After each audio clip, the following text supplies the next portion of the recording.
We're here at Standard TV and Appliance in the beautiful test kitchen with Chef David, of course. And nothing is more American than apple pie. Apple pie, right. But getting the crust just right can make or break your pie. Right, right. There's a lot of different things you can do with the crust. First thing is you need to always make sure you have really cold ingredients. If you don't have your butter cold and your shortening, it's just not going to come out right. The next thing is you have two different methods, primary methods to make it. You can either use a food processor, but you got to be really careful so you don't overmix it. You can use a pastry cutter, and then also some people use fingers, which I think is hard. It is because doesn't it warm up your ingredients? Right, and you don't want the butter to melt. Right. So. Okay. I use this. You do? Okay. Yes. It's been a while since I made a pie. Good results? Yeah. Usually. Right. Usually. Good. Well, then you get to help. So, all right. So first thing we're going to do is we're going to put in the dry ingredients. So if you want to put in the flour. Okay. And this is about how much? It's about 2½ cups. Okay.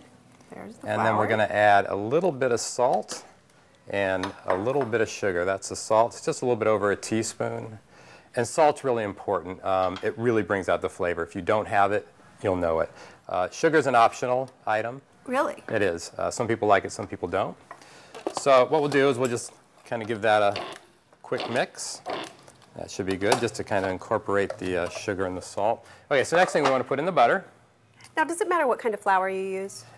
You know, I wouldn't try and use a whole wheat. You're just not going to get a nice flaky crust. Just an all-purpose works? All-purpose, yep, works totally fine. Use your fingers. All right, last two. We're good? All right. All right.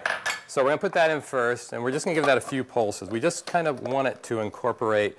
There we go. Got to get the lid on tight.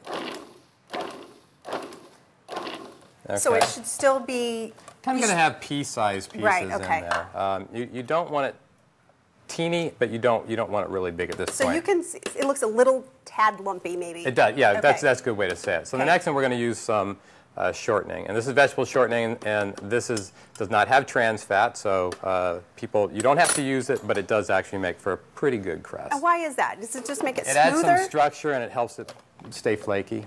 Because you can make it with all butter, right? You can. I like shortening. I think it's also what people were brought up with. Yeah.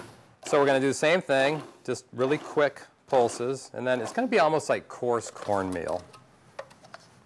Let me take a look at that and see how we did, and I'd say that's about right. If you do have some pieces in there, it's going to be fine anyway. How much easier is that? Just push the button? I know. I'm a proponent of using this, but since I've been doing this, I don't really go back to it. So we're good now, and basically what we need to do now is we're going to need to add the wet. So we're just going to be adding some cold water. And again, so cold is what's important. And you want it to be really cold. Really cold. Okay. So we're actually going to use ice water. And the amount of water you use always varies. Humidity plays a big factor in it. So I like to add basically just about a tablespoon at a time. And you're probably going to use about 4 to 5 tablespoons. And I just like to lift it. You want to work really carefully with pastry dough. The less you scrunch it up, push it, beat it up, the better, because then it's nice and flaky. You're making this look really easy. Yeah. I mean, it is quick. When you use a food processor, it is so much quicker. You also said to use a big bowl. Right. I know a lot of people, you don't like to wash dishes, so you want to use small utensils, whatever. Use the biggest bowl you can. It's easier. You don't make a mess all over your counter, and you'll just be happier.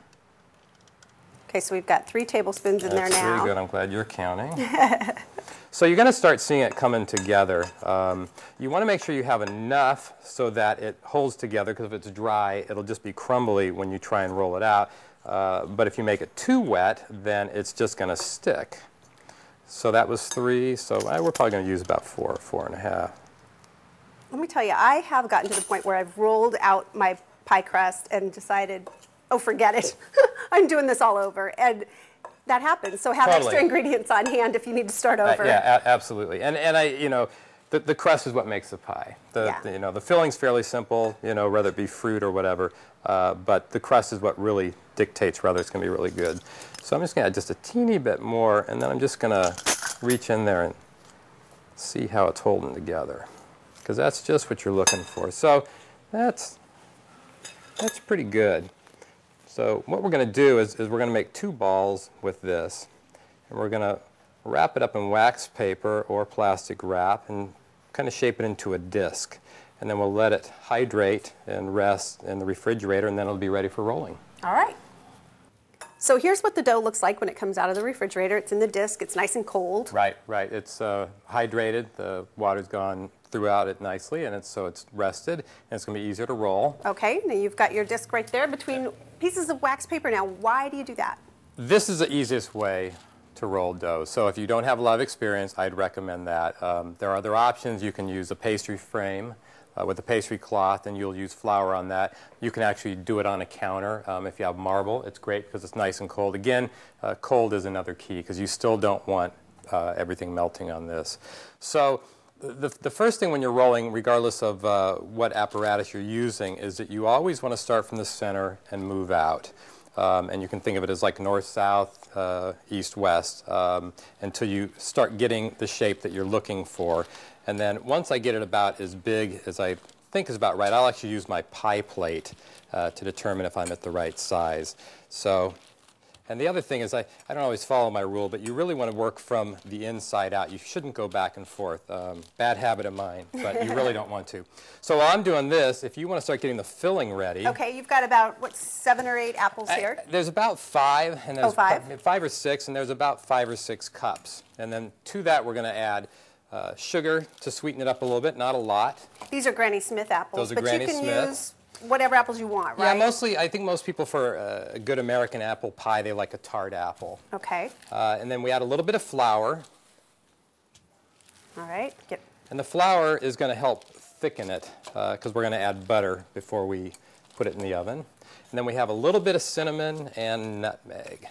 All right. Oh, that smells good. And now it's going to smell even better. So I have a microplane here. You do? I've actually done this before. All right, all right. And a little. So we're looking for about a quarter teaspoon. So that's not really a whole lot. It's not a lot. Nutmeg is a pretty powerful spice. I'd say that's probably good, huh? Yeah, that looks great. Okay, about that much off. Yeah, the dough's just about ready here. All right, mix this up. So I'm going to measure it up against my pie plate, and it looks good. So the big trick now is how do you get it off? With wax paper, it doesn't really stick much. You just gently lift it off, and then you give it a little flip. And the second side's a little bit tougher. You just kind of hold it down a little bit. So again, the key is if this is cold, it's not going to stick. If it starts warming up on you, that butter is going to stick right to it. Now, if you're using a pastry cloth or if you were doing it on marble, you might actually want to use your rolling pin. You can actually roll it up on your rolling pin and then set it in your pie plate. But when you have wax paper, it's fairly simple. You just put it over your arm, grab your pie plate, and set it in. Wow. And there we go. So we just kind of neaten a few things up there, and then we'll be ready in just a minute.